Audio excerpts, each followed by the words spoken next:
You mentioned that in the Civil War it was a taking, so it would be a taking of the property of the Southerners to free the slaves.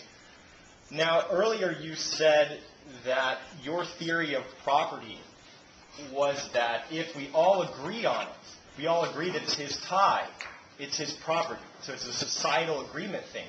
So how can you rebuke the Southerners and say that, no, in fact, slaves are not property under your theory? I don't think that I said that a consensus is necessarily 100% unanimity. In fact, I have huge problems with the unanimity requirement. That's one of the reasons that I believe in sort of a democratic government.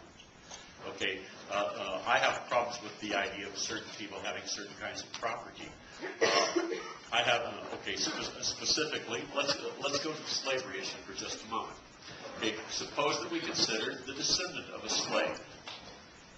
And suppose we consider the descendant of a slave owner. If that slave owner has prospered because of wealth that was accumulated through this process of slavery, I think that society has a right to question whether or not there shouldn't be reparations of some sort. Okay?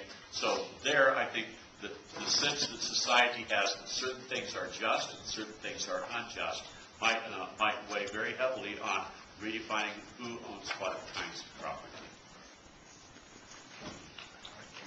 Now, in terms of time, we only have time for one more. Professor Lewis, one more. Professor Byrns. So, I saw your hand first.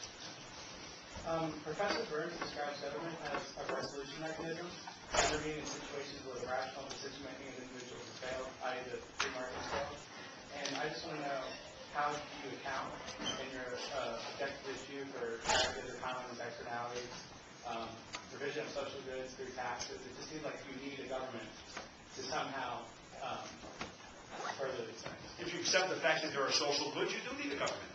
Because you're admitting that there's all kinds of stuff out there that we have claim on that's controlled by others, and it's a war of all against all. If you accept the idea of social goods, then there is such a claim, and there's an unending war.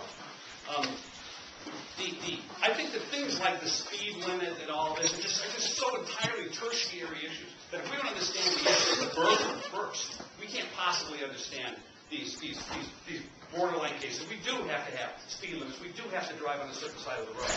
But maybe a better way to look at it is to look at the issue of slaves. I don't admit that the slaves were philosophically speaking, property of the South. They were not. Now, they had twisted their laws under a KKK-style government, we're going to call it that, and I'll accept that, to deny the rights of African Americans and slaves. But that doesn't make it morally proper or make it morally right. And if you think over the North did, it was not a contestation over, as it were, over who's got the greater side to decide what property rights are. In fact, what it was an extension of the founders' principle in a way that they could not do to all men. If you look at it that way, the Civil War greatly affirms the principle of individual rights of the founders. What it said was all men was improperly defined. It had to be extended to former slaves in the South. Over the next generations, it was extended to people of color across the board. It was extended to women through women's suffrage laws. Martin Luther King stood on the Capitol steps. He didn't say, overthrow this principle, let's have the conception of externalities and social goods. He said, I want this nation to live up to the true meaning of its creed. So I stand by my point on that all of those actions were an extension of the principle to all men in a proper way, in a moral way. So this resolution is one about morality and not practicality. And Dr. Lewis makes a distinction between initiating force versus force for retaliation against other initiated force. Your moral good that you identified in your opening statement was that freedom defined as rank versus available to the individual. Could you give some examples of initiation of force on the part of government that produces a greater range of freedom available to individuals? Okay. I would regard the Civil War as a case where governmental action, governmental force, or whatever expanded the ranges of choices available for a lot of human beings across long periods of time. So I think that force is sometimes inevitable. I find myself mystified by the assertion that there are no such things as social goods from someone who was talking about the rights to defend ourselves, because surely if anything is widely accepted as a social good, it is national defense. So the idea that national defense is other than social good is something that I find foreign, bewildering.